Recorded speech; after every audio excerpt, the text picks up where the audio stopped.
Hey, welcome to the channel. My name is Eric, and today we're going to talk about signs that your coil is actually breaking down and what to do about it.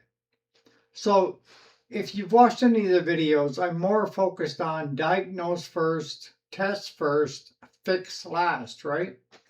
But a lot of times people will rush out and buy a coil because it's making certain symptoms. Like when it gets warm, it shuts off and then it doesn't start again until it's cold.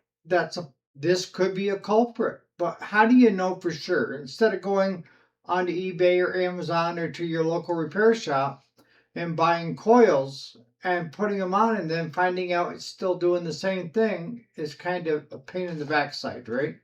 There is a better way. So as we teach that the first thing you want to do is compression test right when it's cold. And then we're going to go to fire. And why is that important? Because we want to know if that coil is firing. That's going to lead up to if it's the issue or not. But when it's cold, it'll normally have a nice strong fire, right? So you check the fuel. It's fresh fuel. It's 91 or above. Everything has got some ethanol in it, okay? And the air filter is clean. It's not full of crap and everything else that could be causing it. Because if you were to come to me and said, after 8 or 9 minutes of mowing my yard, my mower quits, and then I can't get it to start unless I let it sit for 15, 20 minutes. And without seeing the mower and being able to test the mower, it's a crapshoot. I'm telling you right now. Because the way we do it here at the shop is if I have a customer who's telling me that, we do the compression, the diagnostic, right? And we know that a coil that's going bad will still fire when it's cold most times, all right? So you're saying, well, what good does that do you to find out if the coil's bad? Stay tuned. So what we do is if it's a single cylinder, we'll take one spark tester, plug this into the spark plug this into the coil end where it plugs onto the spark plug, and we're going to leave it in series. If you got a twin, you're going to need 2 of these. And what we end up doing is letting it run for that period of time, mowing or whatever.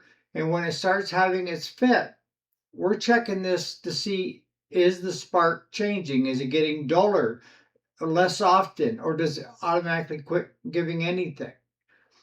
If that is what is going on with you, then good chances are it's the coil.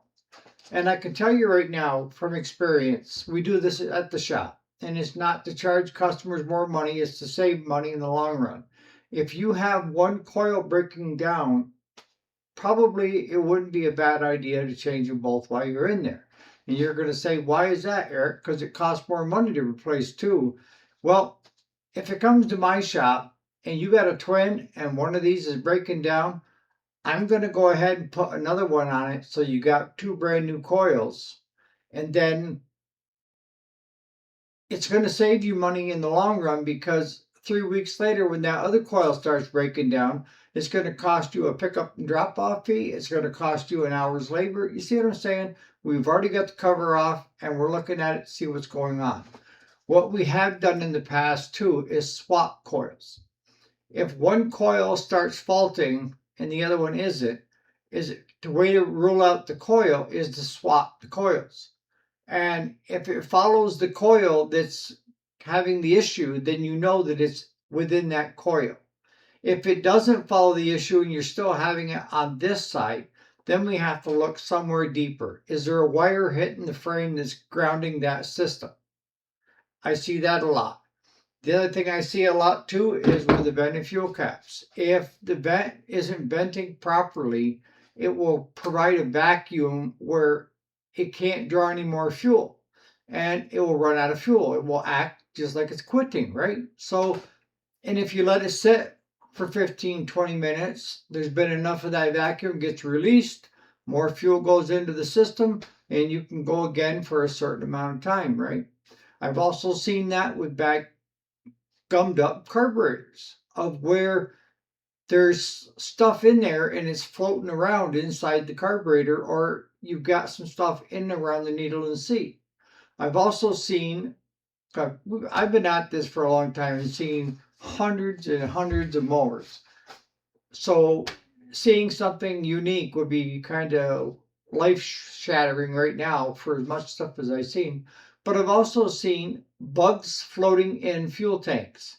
And we have one case this year already of where a beetle somehow got its nose down into the pickup tube that goes down into your carburetor and plugged the line. So it was acting like the fuel was shut off on it. And we had to work our way back up the system to find out why we weren't getting fuel to that certain point. I've seen leaves and I've seen pine needles in push mowers. How? I don't know. But they're going underneath the hedges with the push mowers and they're getting pine needles into the fuel tank. And then they're coming to rest or leave over that hole where they're drawing the fuel, and it will act just like the fuel is being shut off after so long. When the machine dies, that thing floats up again. And then you can run until that floats back down and gets stuck again. Seen that before.